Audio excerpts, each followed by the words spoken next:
Salaamaaleykum wa rahmatullah. Mbokk yi ñu ngi leen di nuyu di leen ziar rawatina yéen ñi nga xamante ni yéen a nekk ci chaîne bi daan ñu suivre jamono bu nekk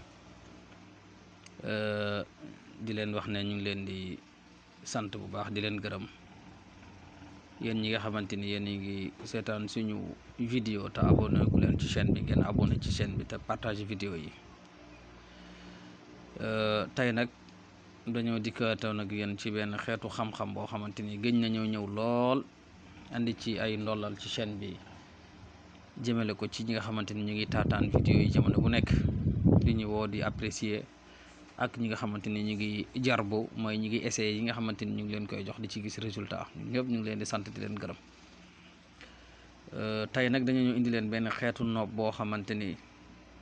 képp koo xamante ni mu ngi koy def rek li nga xamante ni moom mooy ndigal liñ la ciy jox mooy nga abonné bu dee abonné ko bu dee abonné nga partagé loolu mooy li nga xamante ni moom lañ la koy jaayee tey nag noob biñ ci andi nii dafa nekk noob boo xamante noob bu efficace la noob boo xamante dañ ko essayé ko mu nekk lu wér ba tax na nag képp koo xam ne yaa ngi koy def rek na nga ci xool sa digganteeg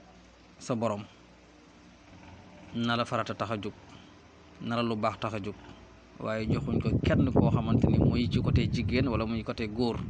koo xamante ni da nga koy def parce que dalaa neex rek nga def ko nit déedéet waaye dañ koy jox ñi nga xamante ni dañoo responsable ak dañoo bëgg loo xamante ni seen digganteeg nit jëmuwaay bi ak yéene bu baax la doon moo tax ñu ngi ciy dànkaafu ñëpp ngeen bàyyi ci xel